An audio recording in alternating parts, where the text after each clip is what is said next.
Hello and welcome to Horizons, episode 88 review, and this episode is peak, so go and watch it.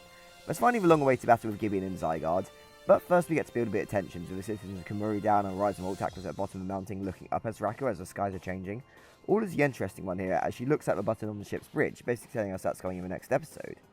So back in Rako where the kids and their Pokemon stare down Zygarde as the Recurium is coming out from being drilled. The 6 heroes are giving a power to Terapagos, so the kids at the very least have to buy time for Terapagos to purify Recurium. Zygarde's shown to be very nimble as they can't land a single hit with 4 moves being launched at once, and on top of that they only have one super effective move of Crocodile's Disarming Voice. So they plan to repeat a strategy used against Rayquaza, which I think is pretty cool considering how they're counterparts in this series, with a distract while Crocodile has a chance to get in and get a big hit off. I think it's hilarious how Gibeon just cuts off Roy calling out Disarming Voice by ordering a Lamb's Wrath. Mephiyo does not seem to be ready to work as a team, as he didn't help out with the strategy and get Ceruledge to run in alone, leading to all 4 Pokemon getting hit by a Core Enforcer. So the ground's going to be a tougher approach on because of Lamb's Wrath, so Dot suggests aerial attacks. Crocodile tries using a cliff to hit Zygarde, but that gets covered with Thousand Arrows, which is cool to see, as a spread move they've got to avoid it. And Ceruledge again is about to take a beating, but Florigato saves it.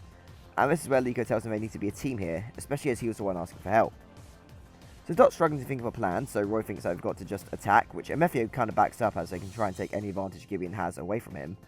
But as another Thousand Arrows comes out, Dot notices that there's a moment where Zygarde has to call its cells back on it.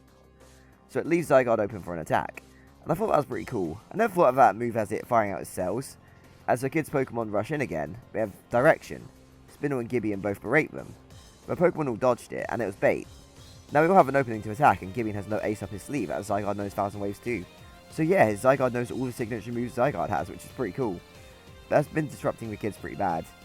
Ceruledge clutches up with a Phantom Force, still letting the kids get their opening they're looking for, but she kind of just succeeds in annoying Gibeon, feeling like a failure for letting the Zygarde get hit at all, but firing off another Core Enforcer which Quaxwell and Ceruledge fend off, while Florigato and Crocodile go for a hit but have to collide with another Core Enforcer, all of them having to endure another Thousand Waves and preparing their attack as Zygarde's cells reform into its body, after that firing off a Lamb's Wrath which takes all the kids' Pokemon down.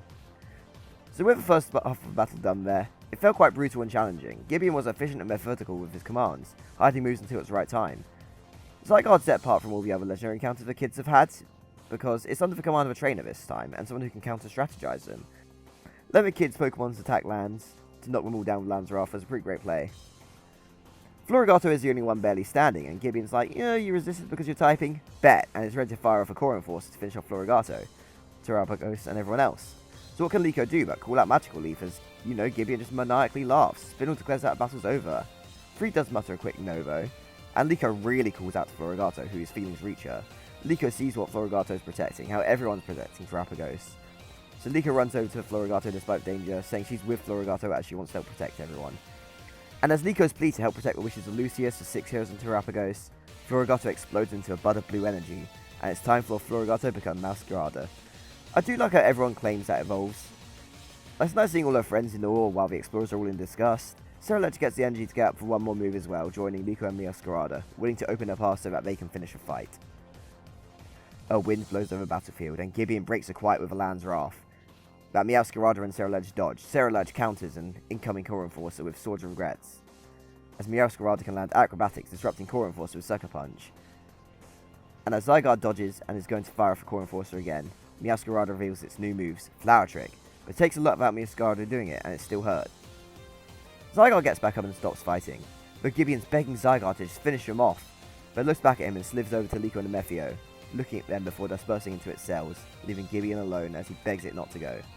This was really the moment of truth for me, because no matter how cool the Zygarde battle was, it needed to be justified incredibly well considering Zygarde's action over the last 100 years, protecting the world from Recurium, and now it's fighting alongside Gibeon who intends to use Recurium. Why? Well, as Lucius explained, Zygarde wanted to show Gibeon an alternate way forward, a world forged by connections, a way people and Pokemon can gain power through bonds. And that doesn't work in Gibeon's mind. It's not scientific, it's not a tangible source of power, just drivel to him.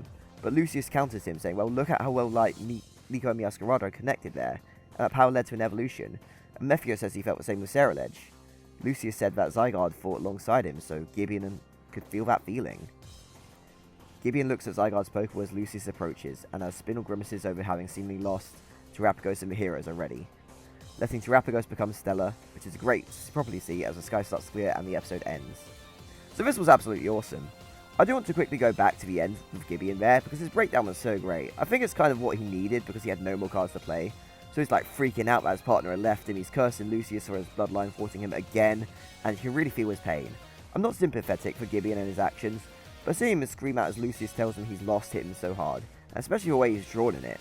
I didn't need a reminder that animation was a great art form, but it does highlight why it's such a great medium. In general, I think he's worked so great as a villain because he has a very logical mind. Liko thing this whole series has been wanting to understand Pokemon, which he's come so far as he has because he's doing that. Gibeon has a very science-brained mind, and wants tangible things that benefit people and Pokemon. You can understand why he's been so reliant on Spinel, because Spinel reflects his ideals more than Amethio has. But anyway, this was just an awesome fight, filled with amazing teamwork, but it felt like a proper raid, much like previous Rayquaza battles have. My feelings on this battle was so dependent on why Zygarde was battling, and I was so satisfied with it, trying to help Gibeon realise there's no way forward by fighting alongside him. So I think it's kind of nice how Gibeon thinks he has the power he craves, like kind of behind him with Rakurian, like as Pillar to bring up. But in front of him, with Zygarde, he actually has the power he should be using and already has. He's just too stubborn in his beliefs to realise that he has all the power he needs.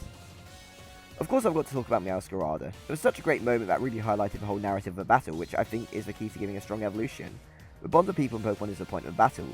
Lika's wish to help preserve and connect those gave Floragato the strength and they found power through it. It was also mentioned by loads of people as the episode previewed last week, but the evolution being represented by Bud is such cool imagery. I hope when Crocodile and Quaxwell evolve we also get something similar for them. It's not my favourite evolution in the show, but it's certainly one I'm not going to forget anytime soon.